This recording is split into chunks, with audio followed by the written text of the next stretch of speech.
நண்பர்கள் அனைவருக்கும் இனிய வணக்கம். இன்னைக்கு மற்றும் ஒரு தன்னம்பிக்கை கதையை நம்ம இந்த சேனல்ல கேட்கலாம். குரல் வழி உங்களுடன் இணைந்திருப்பது ரசூல் பிவி. நஷ்டம் நஷ்டம்.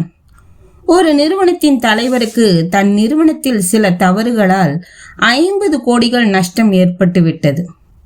மிகவும் சோர்ந்து போய் அருகில் இருந்த பூங்காவிற்கு சென்று அங்கிருந்த பெஞ்சில் அமர்ந்தார். அப்போது சற்று பெரிய மனிதர் போல தோற்றமுடைய ஒருவர் இவருக்கு அருகில் வந்து அமர்ந்தார். இவர் சோகமாக அமர்ந்திருப்பதைக் கண்டு, ஏன் சோகமாக இருக்கிறீர்கள் என்று கேட்டார். அதற்கு இவர், என் தொழில் நஷ்டம் அடைந்து விட்டேன், மிகவும் மனது உடைந்து போய்விட்டேன் என்றார்.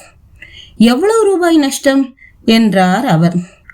50 கோடி ரூபாய் என்றார் இவர். அப்படியா, நான் யார் தெரியுமா என்று கேட்டு அந்த ஊரின் பிரபல செல்வந்தரின் பெயரை சொன்னார். அசந்து போனார் இவர். சரி, 50 கோடி பணம் இருந்தால் நீ சரியாகி விடுவாயா என்று கேட்டார் அவர். உடனே முகமலர்ச்சியுடன் இவர், ஆமாம், எல்லாம் சரியாகிவிடும் என்றார். பின் அந்த செல்வந்தர் ஒரு செக் புத்தகத்தை எடுத்து கையெழுத்திட்டு இவரிடம் நீட்டி, இந்தா, இதில் 500 கோடிக்கு செக்கு. நீ கேட்டதை விட 10 மடங்கு அதிகமாக கொடுத்திருக்கிறேன். எல்லாவற்றையும் சமாளி. ஆனால் 1 வருடம் கழித்து இந்த பணத்தை எனக்கு திருப்பி கொடுத்து விட வேண்டும்.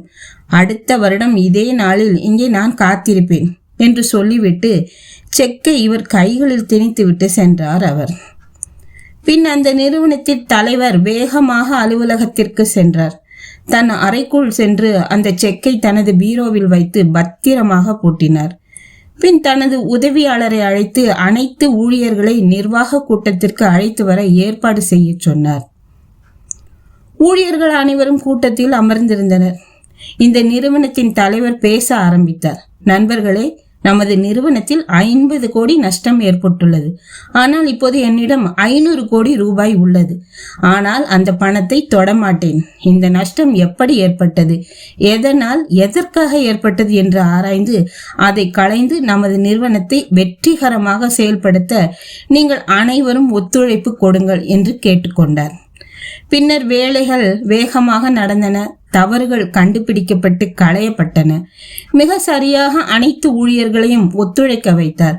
அவருடைய பேச்சு, மூச்சு, செயல், சிந்தனை, தூக்கம் என அனைத்தும் அவருடைய தொழிலை பற்றியே இருந்தது.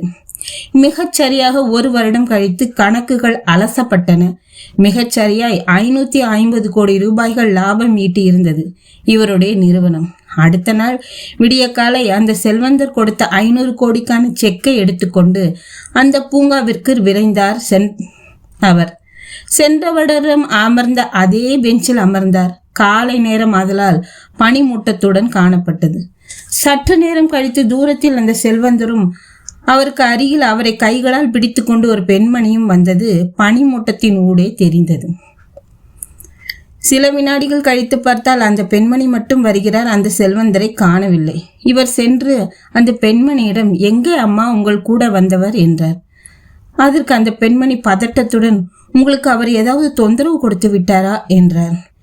அவர், இல்லை அம்மா, ஏன் கேட்கிறீர்கள் என்றார்.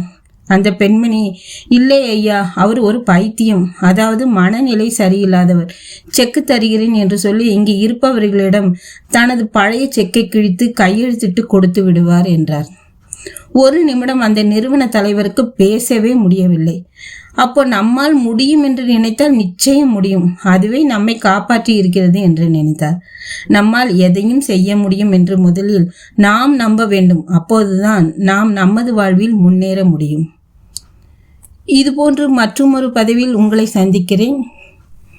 நன்றி, வணக்கம். இந்த கதை உங்களுக்கு ரொம்ப பிடிச்சிருக்குன்னு நினைக்கிறேன். இந்த கதையை லைக் பண்ணுங்க, ஷேர் பண்ணுங்க, கமெண்ட் செக்ஷன்ல உங்க கருத்துக்களை மறக்காம பதிவிடுங்க. சேனலை சப்ஸ்கிரைப் பண்ணுங்க. உங்களிடம் இருந்து விடை பெறுவது ரசூல் பிவி.